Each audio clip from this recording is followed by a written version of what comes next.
Сәлем достар, қалдарыңыз қалай? Біз Қарағандыға келіп, екеуміз қыдырып, бірге жүрсек, бала құлап көзін ауыртып, магазин араладық, екеуміз бірге қызықты сәттерімізді өткізіп, балаларды да ауылға тастап жүрсек, сағат 6 кезінде хабар келді. Әленұр таудан құлап, қолын сындырып алды деген.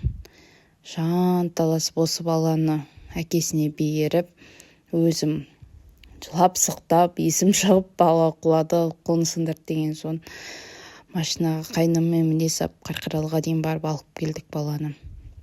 Мына баланы ауылға қайтарып жүрдім. Негізі екеуміз қыдырамыз деп бәріне пока-пока деп кеткенбіз ғой. Аяқ асты осылай болды. Баланың қолысын пәнсіға ертім. Пакет-пакетмен бауып. Не болса да осы балалар өтпеді екен ғой бізді. Түннен бері жылау.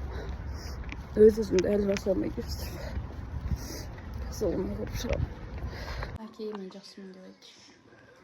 Әке, мен жақсымын. Жылапты тәңертең. Мен де жаңа келдім. Чоңымсың. Жанымызда тәңертең көмектесіпті. Уатып. Тамақ ішпеймін. Неге ішпейсің?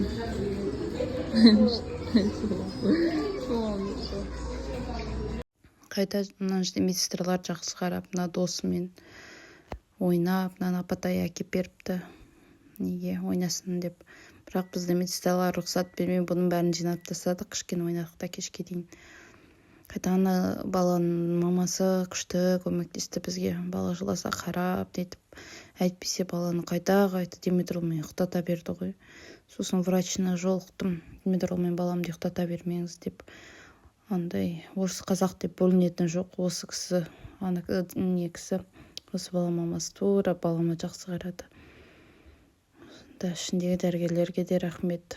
Бір-бірімен ойнап, асырса болды, жақсы болды. Жолдасым екеуміз айтамыз, бұл сынақтан да өтерміз деп, баламның қолы тез жазылып кетсе екен деп тілеп жүрміз. Бүгін шығамыз, Алла